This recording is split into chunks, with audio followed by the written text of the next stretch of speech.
النهاردة هنعمل أكلة يعني ولا في الخيال، جميلة وسهلة وبسيطة. أكلة مشهورة في محلات السي فود وبنجيبها غالية جدا. وعايزة أقول لكم الكيس بيبقى يعني مفهوش نفس الكمية اللي احنا عاملينها ديت، وبسعر غالي جدا جدا.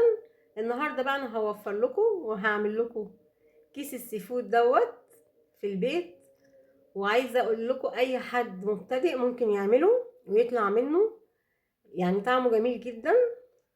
حتى لو انت لسه مبتدئه او اول مره تخشي المطبخ هتعمليه والنتيجه هتبهر كل اللي حواليكي. ها، عرفنا الاكله ايه؟ كمان الصوص بتاعنا الحلو ده كده هنحطه كده على وش السرفيز. قولوا معايا عرفنا الاكله. طب اكتبوا لي في التعليقات لو وصلتوا لغايه هنا. الاكله بتاعتنا النهارده كيس السي فود الحراري، والمكونات سهله وبسيطه.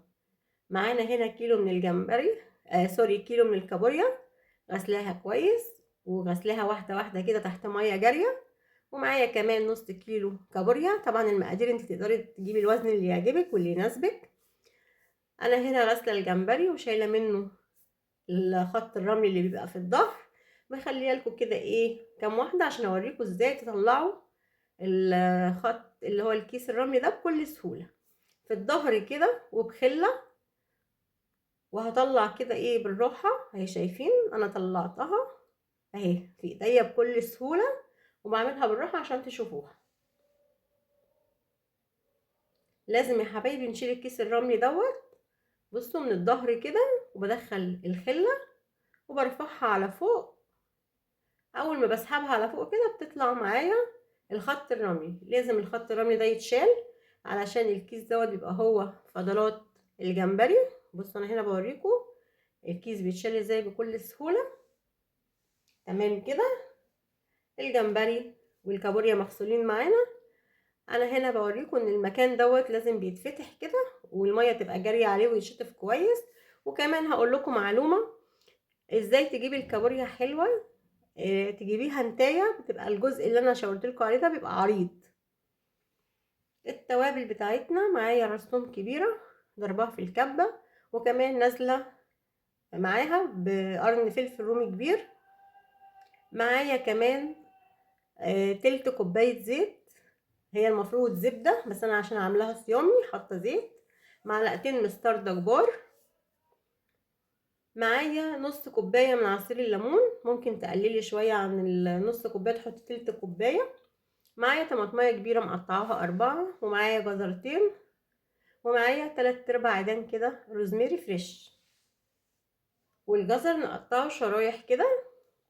التوابل بتاعتنا بقى معلقه بصل بودر، معلقه توم بودر كبار، معلقه بابريكا كبيره، ربع معلقه كزبره ناشفه، معلقه صغيره كمون، فلفل اسمر وملح. بقول لكم التوابل تاني: ملح، فلفل، كزبره، كمون، بابريكا، بصل وتوم بودر. هنوسع كده ايه.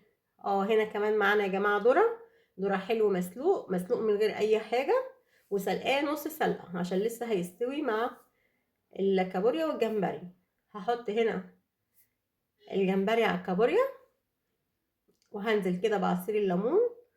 التوابل اللي هنحطها هنوزعها كده على وش الطبق بتاعنا، وكمان هنزل براس الثوم وقرن الفلفل الرومي ضربهم في الكبة ومنعماهم حلو، وهنزل بتلت كوباية الزيت، وكمان معلقتين مستردة كبار. ننزل بقى بالتوابل ايه الجميلة بتاعتنا ديت، نرشها كده على وش ايه الأكلة بتاعتنا، وقلب قلب قلب. طبعا هي مش محتاجة معلقة علشان ما نقعدش نهري في الجمبري والكابوريا. هنقعد نقلب كده لغاية ما كله يتشرب من بعضه. شايفين الجمال والحلاوة؟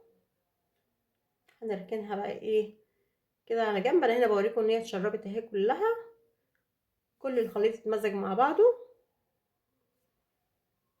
هجيب الصينية اللي هتخش معايا الفرن، وهنزل بالكيس الحراري في الصينية. الكيس ده حبايبي بنشتريه من عند اي بتاع ادوات مطبخ، اللي هو بيبيع ورق الفويل والاطباق، وده بيبقى مقاسات. نجيب المقاس اللي يناسب الكميه اللي احنا جايبينها. يعني انا هنا ما جبتش لان كان عندي كيس طلع كبير شويه فاستعملته بصراحه، ما اشتريتش. هنكب بقى كده كل الخليط بتاعنا في الكيس، وننزل السوائل اللي في الطبق. نعدل كده الكيس تمام كده. انزل بقى بالجزر والطماطمايه وعيدان الروزميري، واحط الذره. طبعا هتقولي انت ما حطيتيش ليه الذره والجزر معاهم وقلبتي كله مع بعضه؟ انا عايزاهم يبقى فيهم تتبيله بسيطه، ما تبقاش التتبيله جامده. فمن على الوش كده هقلب تقلبتين. ها ايه رايكم؟ نحط كده الروزماري في النص وافتح الكيس كده اوريكم شكل الحاجه تفتح النفس. يعني بجد حاجه كده روعه، اكله هتعجبك ومش هتستغني عنها بعد كده. هنا هنربط الكيس كويس بالشريط اللي بيجي مع الكيس. لو وصلتوا لغايه هنا حطوا لايك وشير وسبسكرايب، وما تنسوش تفعلوا الجرس. هجيب خله وافتح كده كام ثقب في الكيس علشان البخار يطلع والكيس ما يتنفخش ويفرقع في قلب الفرنه. انا مولعه الفرن على درجه حراره 200، يعني بنحطه من 200 ل 220. وكده تجي الاكله جاهزه معانا، ويلا بينا على الفرن ونشوفها بعد ما تطلع. الاكله استوت معانا والريحه الجميله قلبت البيت كله. هنا هنفتحها، هي سخنه. انا طبعا طلعتها من الفرن وسبتها حوالي 3-5 دقايق كده تهدى شويه عشان البخار ما يطلعش على ايدي، بس برضو هي لسه سخنه.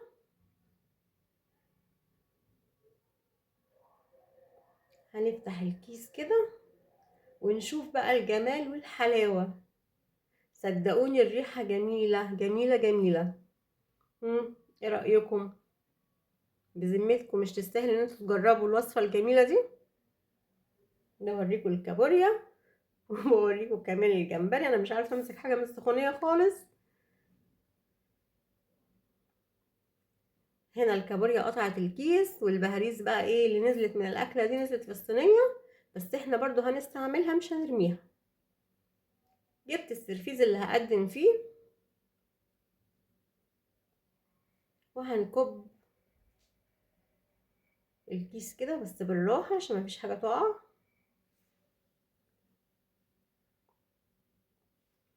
سخنه جدا بس طبعا انا مستعجله فعايزه اكبها.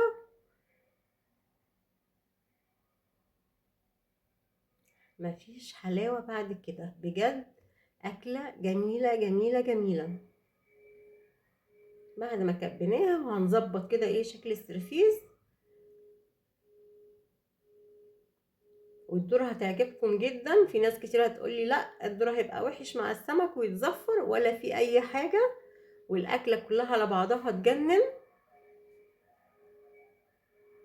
جربيها ومش هتندمي، حقيقي مش هتندمي.